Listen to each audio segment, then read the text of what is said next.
keluar dari Jogja, kemudian mencoba ini Mas. Kita pengen punya tradisi atau kebiasaan baru sebelum penyelenggaraan Arjok. Kita pengen menyapa, pengen menyapa teman-teman yang ada di luar Jogja, yang kenapa ada Jakarta. Pertama pasarnya yang terbesar Jakarta, terus terang. Pasar kita itu ada di Jakarta. Pengunjung kita itu selalu kalau ketemunya banyak dari Jakarta, terus terang. Oke, jadi pengunjung Arjok. Jakarta. Oke. Kolektor itu dari Jakarta. Terus termasuk sponsor. Jadi mungkin teman-teman bisa nebak. Mudah-mudahan dengan adanya media gathering seperti ini, kemudian adanya Rutu Arjok membuat presentasi karya yang ada di atas, nanti teman-teman bisa lihat ya, supaya lebih dikenal teman-teman yang mungkin ingin bergabung, entah itu menjadi sponsor, entah itu menjadi kolaborator, bisa connect gitu, sehingga kita bisa lebih luas lagi dikenal ya, terutama seperti itu, lebih menyapa. Nah, tradisi ini mungkin nantinya harapan saya berkembang tidak hanya di Jakarta, tapi kita bisa keluar Jawa misalnya, atau kalau ke timur ya kita ke Malang gitu. Kalau ke Surabaya sebagian besar udah tahu Arjok. Ya. Tapi kalau ke Malang, ke Banyuwangi mungkin, atau mungkin ke Lombok, atau ke Makassar, atau ke Ujung Pandang, atau ke Lampung, atau ke Jambi misalnya, itu akan menjadi tradisi. Mudah-mudahan juga ada dananya ya Mas Gading, Mas Dila, bagian besar ini juga gitu. Syukur ada pendukungnya yang terlibat, tidak harus ada pada saat peristiwa Arjok di Jogja, tapi juga peristiwa Arjok yang pada saat Rutu Arjok di daerah. Tujuannya sih itu, kita jemput bola, kita pengen menyapa, bukan ya terus terang saya masih meyakini banyak yang belum tahu Arjok, atau banyak yang ingin terlibat di Arjok tapi kurang dekat. Mungkin kita hijrah dari, bukan hijrah, kita pengen menyapa dari Jogja keluar kandang menuju Jakarta, mungkin kita akan lebih intim, lebih mesra, lebih dekat, supaya tidak ada jarak, sehingga kalau ingin partisipasi, entah itu menjadi peserta, entah itu mengisi programnya, teman-teman dari pertunjukan pengen masuk, musik pengen masuk, itu informasinya lebih gamblang dengan seperti ini.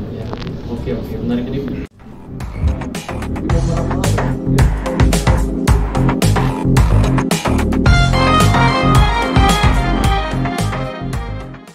Tema Arjok memang itu 3 tahun dari tahun lalu sampai tahun depan itu sebenarnya kata kuncinya adalah motif.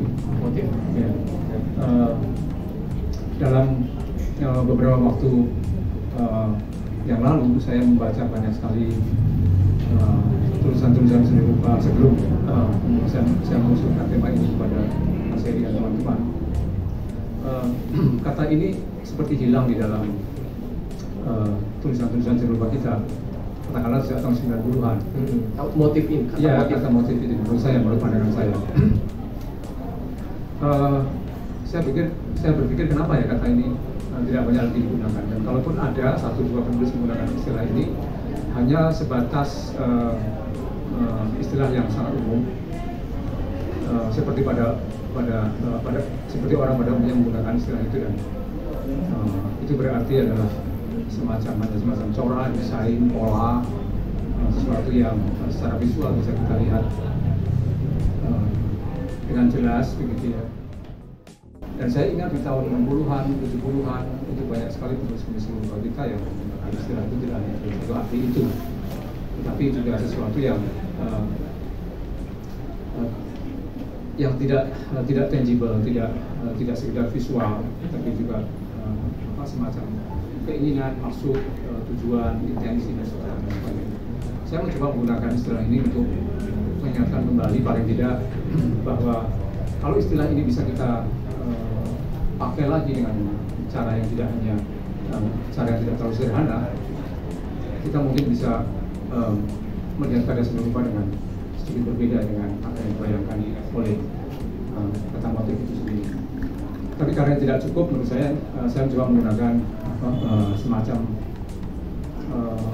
rancangan gitu ya, semacam rancangan Jadi motif itu mau diapain gitu ya.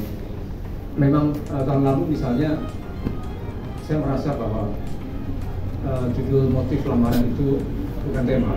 Saya sendiri sebenarnya tidak menyukai tema karena ya kan sebenarnya kalau kita lihat pameran-pameran terutama biennale itu kan banyak sekali tema menggunakan tema yang menurut saya bisa dibaca dengan cara apapun gitu ya.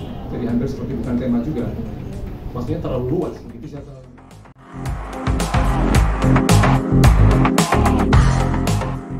Ramalan ini juga bukan sesuatu yang asing di dalam sebuah kita. Para penulis di masa kolonial itu, para kritikus Belanda misalnya, sering meramal tentang masa depan Indonesia. Misalnya satu kata-katanya adalah masa depan Indonesia itu masa depannya masa silamnya suram, gitu ya, murung dan masa depannya tidak jelas, tidak cerah, gitu ya. Lalu kita akan melihat kritik-kritik yang lain, misalnya seorang kritikus yang mengatakan bahwa di masa depan ya serupa Indonesia itu bentuknya aja barat tetapi isinya tetap timur. Ada banyak sekali ramalan. Kemudian juga para kritikus kita sendiri saya kira menulis hal semacam itu, nujum atau meramal sesuatu. Saya teringat misalnya seorang kritikus mengatakan bahwa